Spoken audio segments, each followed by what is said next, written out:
Hello, my name is Chris and I will review the 2017 Chevrolet Volt, and as always I hope you'll find this video useful and interesting. A good looking car in person, the intense arrow did not hurt its appearance. It is a tasteful design. As a 5-door, it is decidedly more convenient than a comparable sedan.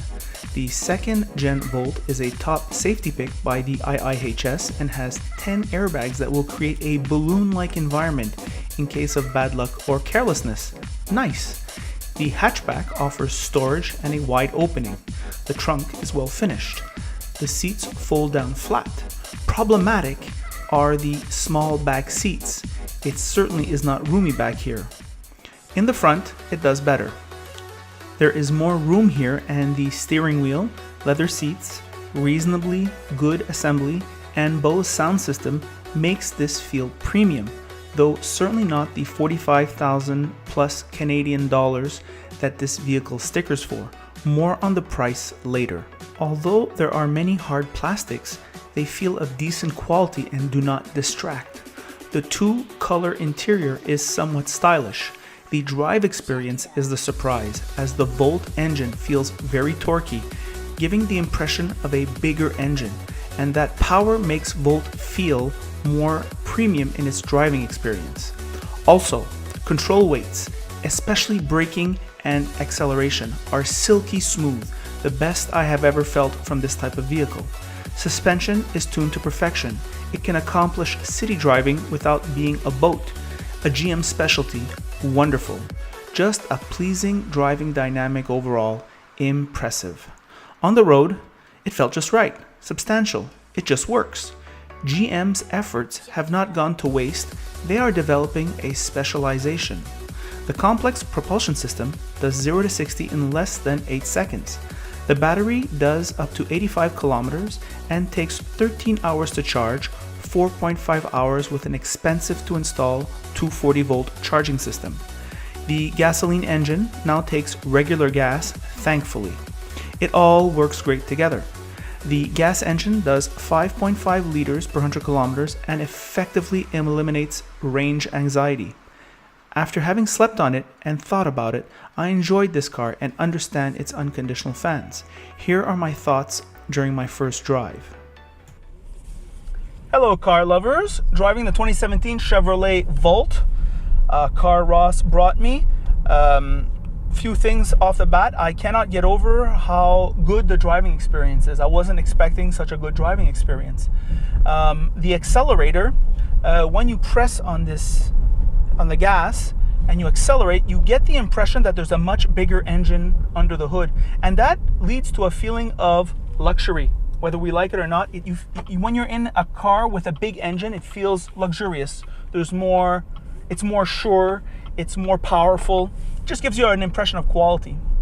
The interior is pretty good.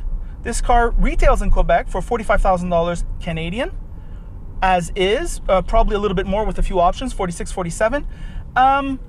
What to say about that? Well, the interior feels like $35,000 to me. However, it doesn't feel cheap. It just doesn't feel like 46 grand. The steering wheel is wonderful. Seats are good. Leather's good. The major driver interfaces are excellent. The suspension is incredible. GM is just like, I don't know, it's becoming like really the best suspension company out there. I mean, they just seem to get it right in terms of making it not too soft, not too hard. It's perfect. It's perfect. Other things about this vehicle, well, it doesn't feel like a science experiment. And what I mean by that is when you press on the gas or press on the brake, you don't feel any hesitation. It feels like a very refined car. In fact, this entire drive is highly refined. What about the fuel economy? Well, you got 85 kilometers or less on pure electric. If you plug it at home, it's 13.5 hours, 13 hours to charge. If you pay an electrician to come and install a 240, it's going to cost you at least $500 minimum. Plus, they're going to have to fish wires. They're going to have to do all kinds of stuff. It's going to get expensive. So, and that will take 4.5 hours. Not too many charging stations everywhere, whatever. However, this car does have a gas engine which charges the battery when you run out of charge.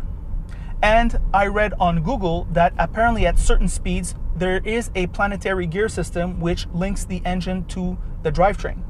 So that's what you get in terms of mechanics. How does it all drive in the real world? Well, once again, that torque really makes the acceleration smooth, and it's like a solid push in the back. Really nice, really nice. Even on the highway, when I accelerated on the highway, there was still a lot of power. Another thing about this vehicle is driving on the highway, it is relatively quiet. We're not screaming to hear ourselves. There is a little bit of tire noise, but there is no engine noise. It's really kind of weird. And the wind noise is kind of low, you can imagine, with the shape of this vehicle. So that's another plus. There is the economic argument, of course, that simply isn't there. So for example, in Quebec, this vehicle, equipped as is about $46,000, perhaps $47,000. And when you go on the GM website and you build it, I built it, I came out to, as a purchase, $854 on 60 months, whereas the Cruise all equipped was $594, 60 months.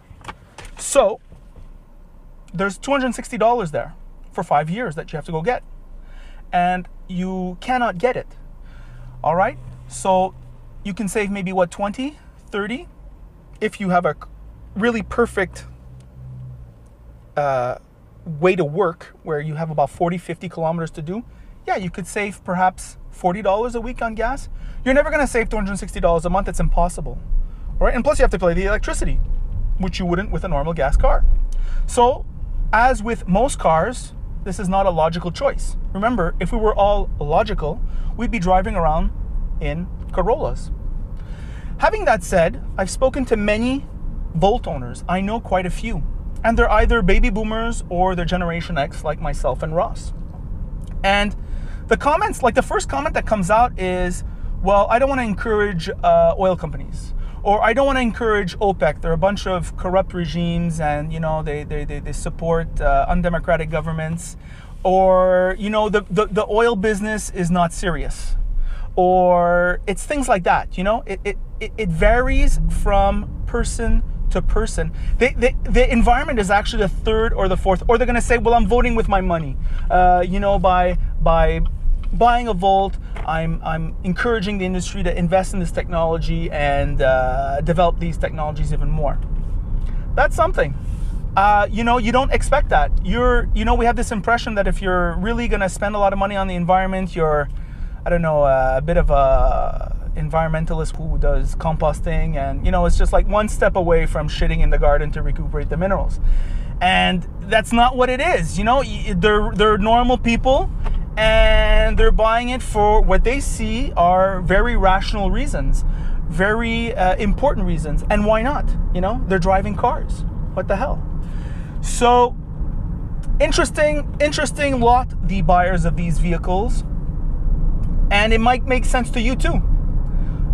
Who wants to support that not serious business of gas? You know, you ever notice like all the prices go up and down at the same time? Ross was saying, oh, you know, before the long weekend, the price goes up 10 cents. Nothing happened. It's just not a serious business. And who wants to support that? And in Quebec, we have an added incentive if you want, if that's your thing. Well, we produce all our hydropower here. So when you're paying your hydro bill, the money stays in Canada, in the province. And those are my general thoughts on the 2017 Chevrolet Volt. If you've gotten this far, probably enjoyed the video, why don't you subscribe? And by subscribing, I come out with 2 to 3 videos every month, and they will appear in your subscription feed conveniently. And if you want to watch them, you watch them. If you don't want to watch them, you don't watch them. You wait till you see a video you'd like to see.